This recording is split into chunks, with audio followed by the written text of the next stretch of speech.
Friends, greetings of the day. Welcome to JEE PYQ series. आज हम Thomson's के atomic model और Rutherford के न्यूक्लियर मॉडल से रिलेटेड पीवाईक्यू को सॉल्व करेंगे। ये रहा हमारा आज का पहला प्रश्न।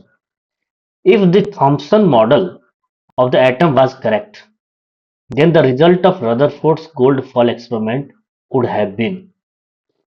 इसमें कहा जा रहा है कि जो थॉमसन का मॉडल है एटम के लिए, अगर वो सही है तो जो रदरफोर्ड ने गोल्ड फॉयल एक्सपेरिमेंट किया था उसका रिजल्ट क्या होता। जो पहला ऑप्शन है वो है कि all of the alpha particles pass through the gold foil without decrease in speed. Option B है alpha particles are deflected over a wide range of angles. Option C है all alpha particles get bounced back by 180 degree. और option D है alpha particles pass through the gold foil deflected by small angles and with reduced speed. Thomson model में क्या कहा गया था कि जो एटम है उसमें पॉजिटिव चार्ज यूनिफॉर्मली डिस्ट्रीब्यूटेड है, और रदरफोर्ड के जो गोल्ड फॉयल एक्सपेरिमेंट है उसमें अल्फा पार्टिकल को क्या किया जाता है, एमिट किया जाता है सोर्स से, जिसमें क्या रहता है, पॉजिटिव चार्ज रहता है। अगर वो हिट कर रहा है एटम को तो क्या होगा, रिपल्सन के कारण, क्योंकि जो प्रोटॉन है वो यूनिफॉर्मली डिस्ट्रीब्यूटेड है एटम में, तो जो अल्फा पार्टिकल है जिसका पॉजिटिव चार्ज है और प्रोटॉन का भी क्या है, पॉजिटिव चार्ज है, तब जब ये अल्फा पार्टिकल इस एटम से पास करेगा तो इस पॉजिटिव चार्ज प्रोटॉन के कारण ये अल्फा पार्टिकल एक रिपल्सिव फोर्स को एक्सपीरियंस करेगा, जिसके कारण क्या होगा, ये एक स्मॉल एंगल से डिफ्लेक्ट करेगा और इसका स्पीड क्या हो जाएगा, रिड्यूस्ड हो जाएगा, क्योंकि रिपल्सिव फोर्स के कारण क्या होगा कि डिफ्लेक्शन होगा जो कि स्मॉल एंगल होगा और स्पीड क्या हो जाएगा, रिड्यूस करेगा। इसलिए इस केस में हमारा आंसर हो जाएगा option D.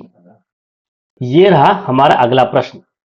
Rutherford's experiment which established the nuclear model of atom used a beam of।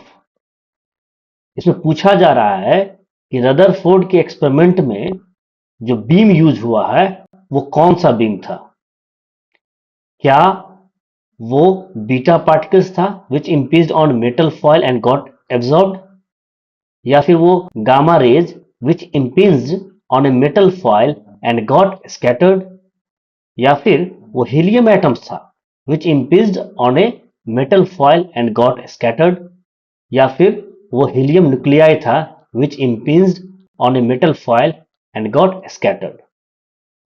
तो जो बीम था रदरफोर्ड के एक्सपेरिमेंट वो क्या था, अल्फा पार्टिकल्स था, और अल्फा पार्टिकल्स क्या होता है, हीलियम 2+ न्यूक्लियाई होता है। इसलिए इस केस में जो करेक्ट आंसर हो जाएगा वो होगा option D, helium nuclei which impinged on a metal foil and got scattered। ये रहा हमारा अगला प्रश्न।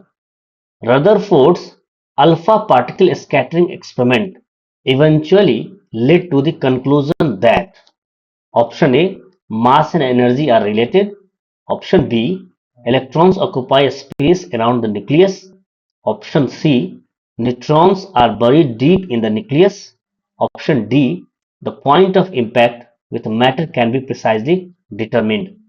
तो जैसा कि हमने पढ़ा रदरफोर्ड के अल्फा पार्टिकल स्कैटरिंग एक्सपेरिमेंट का आउटकम क्या था कि जो न्यूक्लियस है वो पॉजिटिवली चार्ज्ड है और मोस्ट ऑफ द मास जो है एटम का वो न्यूक्लियस में कंसंट्रेटेड है, और न्यूक्लियस के चारों तरफ इलेक्ट्रॉन क्या कर रहा है, ऑर्बिट कर रहा है। इसलिए इस केस में जो करेक्ट आंसर होगा वो हो जाएगा ऑप्शन बी, यानी electrons occupy space around the nucleus.